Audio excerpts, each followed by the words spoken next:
Olá, pessoal, tudo bem? Eu sou a Gabriela Barpinelli, sou psicóloga, especialista em análise do comportamento e em neurociências aplicadas à aprendizagem.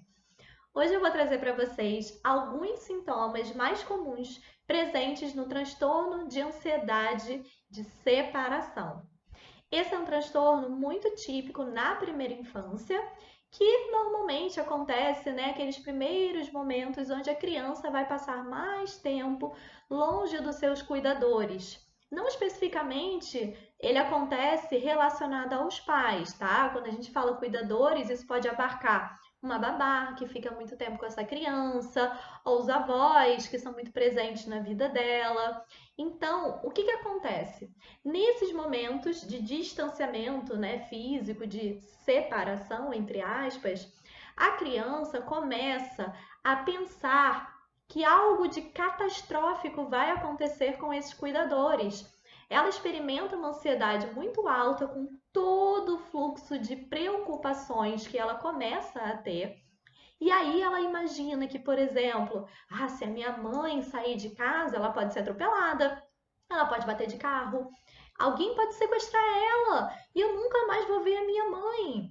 E aí todos esses tipos de preocupações persistentes começam a gerar um nível tão alto de sofrimento nessa criança que ela começa até a criar mecanismos para evitar que os pais se distanciem dela.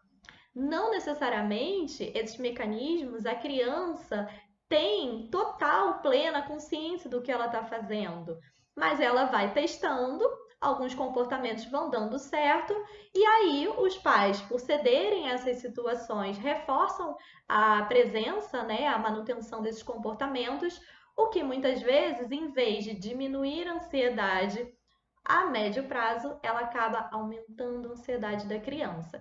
Que tipo de situações são essas? Por exemplo, quando a criança vai para a escola. A primeira vez que ela vai para a escolinha. E aí, sabe aquele primeiro dia de escola que a criança não consegue ficar? A mãe, na hora de dar o tchau, ela começa a chorar, chorar, ela começa a se debater, puxar a mãe, e aí vira um cabo de guerra, você não consegue fazer a criança entrar na escola. Então, a gente pode tentar começar a investigar por que será que essa criança, nesse momento, não consegue se distanciar dessa mãe? Vamos olhar para a história dela? Pode ser que na história de reforçamento dessa criança, em vários momentos, ela tenha conseguido, através do grito, do choro, fazer com que a mãe se mantivesse presente o tempo todo ao lado dela. Então, por exemplo, é aquela criança que dorme na cama dos pais. Ela não consegue ficar nenhum momento sozinha porque ela se sente muito insegura. E aí ela sabe que quando ela vai para a cama dos pais, ufa, ela tem aquele alívio imediato da ansiedade e aí ela se sente segura. Só que a médio prazo, quando ela realmente precisa estar em outro ambiente, pode ser que ela não consiga suportar essa distância. Então, o que vai começando a acontecer? A criança começa a somatizar, o corpo dela começa a dar alguns sinais de ansiedade. Muitas vezes essa criança começa a ter dor de barriga, a ficar com enxaqueca, a ter falta de ar. Muitas vezes esses sintomas são reais, tá? Que são sintomas consequentes da ansiedade dela. Entretanto, com o passar do tempo, o que essa criança pode começar a aprender? Olha que legal! Quando eu estou doente, a minha mãe deixa de ir para o trabalho. Eu não preciso ir para a escola, ela fica aqui do meu lado e aí eu consigo vigiar.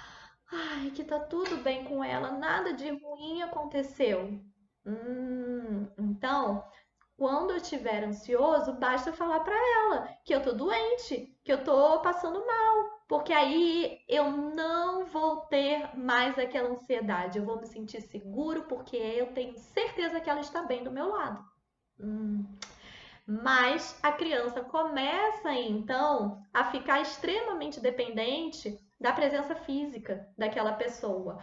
Ou quando a criança está em casa e a mãe sai para ir na padaria, ela liga para a mãe: tá tudo bem? Você já está chegando? O que aconteceu? Ih, que barulho é esse atrás, mãe? Ai, meu Deus, eu ouvi aí uma buzina. O carro vai bater em você? E aí, muitas vezes, ela começa a fazer uma checagem que vai aumentando cada vez mais a necessidade de um resseguramento dessa mãe para que ela consiga ali se neutralizar, se estabilizar em relação à sua ansiedade. Então, todos esses mecanismos a gente precisa identificar quais são os gatilhos que geram a ansiedade dessa criança, quais são os recursos que ela tem para ela conseguir se acalmar, porque muitas vezes ela mesma não sabe o que ela pode fazer nesse momento para conseguir me acalmar e seguir o que eu preciso fazer, seja a minha atividade, seja assistir um desenho. Então a vida da criança vira um transtorno quando a mãe não está perto, o pai não está perto, a babá. Então a gente precisa instrumentalizar essas crianças, certo? Essa criança, muitas vezes, por toda essa dependência afetiva, ela acaba ficando também muito imatura, porque ela não desenvolve recursos ali, né, para saber lidar com essa frustração, para ela saber ser independente, ter mais autonomia, ser mais segura. Então, isso pode sim prejudicar a questão, né, da maturidade emocional e comportamental dela. Ela pode ter um ciclo de relações muito pequeno, porque ela, como ela não consegue se desprender deles, ela acaba evitando ir brincar no parquinho com os amigos, porque se ele olhar para trás, pode ser que a mãe tenha sumido, tenha sido raptada.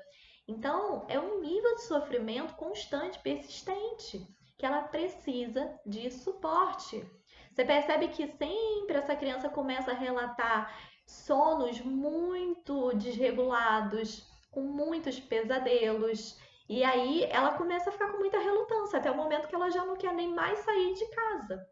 E aí pode gerar outros tipos de transtornos, como fobia social, como transtorno de ansiedade generalizada. Ela pode começar a ter outros tipos de transtorno de ansiedade também, como toque, que enfim, depois eu vou falar melhor sobre eles. Então, a gente precisa trabalhar para que essa criança consiga aprender recursos de como lidar gradativamente com o distanciamento dos seus cuidadores. Ai, Gabi, então no dia seguinte a mãe vai botar ele dentro da sala de aula e pá, vai embora. Não, a gente vai fazer um distanciamento gradativo. Então, ela vai levar ele na escola, vai ficar dentro da sala de aula no primeiro dia. Depois, a gente vai colocar ela na porta da sala. Depois, a gente vai fazer ela ficar sentada lá no recreio. Até que a gente vai retirando gradativamente a mãe ali do campo de visão dessa criança, para que ela consiga entender que, ok, a gente às vezes fica com receio de que alguma coisa pode acontecer, mas tá tudo bem. Se ela chegar atrasada na escola, acontece, tem outras possibilidades e não só eventos catastróficos. Então a gente vai começando a trabalhar com a criança a percepção de outras possibilidades, como alguém ter ligado para a mãe e ela ter precisado falar no telefone e ter demorado um pouco mais para sair do trabalho, e aí chegou 2 minutos atrasada para pegar a criança na escola, ela não sumiu. E aí, quando você vai trabalhando isso, você vê que a criança ela começa também a entender como ela está catastrofizando todas essas situações. Bom, gente, todo esse trabalho ele vai ser feito com planejamento, tá? A gente vai fazer uma análise funcional de todas as situações, como que os pais manejam esses comportamentos para que eles não acabem, né, reforçando algumas condutas inadequadas, como essa questão de falar que está doente para evitar que os pais saiam da presença dessa criança, para que ela não falte aula, né? Às vezes acaba que a criança tem um baixo desempenho acadêmico porque ela está tendo várias faltas, ela não consegue mais ir para a escola. Então, a gente vai trabalhando uma exposição gradual dessa criança, uma dessensibilização sistemática para que ela consiga gradativamente lidar com esse distanciamento, sempre alinhado a recursos onde ela vai conseguir aprender uma respiração diafragmática, um relaxamento, algo que ela consiga regular a ansiedade para lidar com o estímulo aversivo que ela está sendo exposta para que ela consiga ter tranquilidade na vida dela. Então, a gente precisa saber como orientar essa família e ajudar com que essa criança supere essa fase, que é uma fase muito difícil mesmo para várias famílias, e para que os pais aprendam a como desenvolver uma segurança dessa criança com outros recursos que não façam com que ela seja sempre dependente da presença deles, certo? Inclusive, é importante que os pais observem se o comportamento deles também não é um comportamento muito ansiogênico e que acaba reforçando que pode ser que algum evento catastrófico aconteça mesmo, né? Muitas vezes a gente vê, como eu falei da escola, né? O pai vai deixar a criança no primeiro dia da escola e fala, não, tá tudo bem, filho, não vai acontecer nada com você. E a criança fica, meu Deus do céu, pra onde ele tá me deixando? Será que alguma coisa ruim vai acontecer? Ele tá em pânico? E aí você não passa segurança para essa criança. Ou então expõe ela, né, às vezes, a noticiários de coisas que criança não deveria assistir, né, de violência, de catástrofes ambientais, às vezes. E aí, muitas vezes, ela pode dormir e ficar imaginando isso e correlacionar a presença das pessoas que ela mais ama. Então, cuidado também, pais, em observar se a forma de vocês lidarem com essas questões no dia a dia também não pode estar alimentando o nível de ansiedade do seu filho, ok? Gente, aqui só algumas dicas, algumas observações. Se vocês acharem que o filho de vocês, ou um aluno de vocês, pode estar tendo esses sintomas, procure então uma terapia, um psicólogo que seja especialista e também um psiquiatra para ele avaliar o nível de ansiedade dessa criança e poder então compreender se apenas o tratamento psicoterápico é recomendado ou se é necessário, nesse caso, durante essa fase, algum tipo de medicação para conseguir diminuir essa ansiedade e ela consiga enfrentar todas as metas de terapia que serão colocadas para ela. Ok? Obrigada pelo vocês estarem me ouvindo até aqui. Espero que vocês tenham gostado. Não esqueçam de curtir aqui o vídeo, porque me ajuda a dar mais visibilidade e ajudar vários pais. E também se inscrevam aqui no canal e ativem as notificações para que vocês saibam dos próximos vídeos e a gente possa então trabalhar mais a questão de prevenção à saúde mental. Um beijo e até. Tchau, tchau.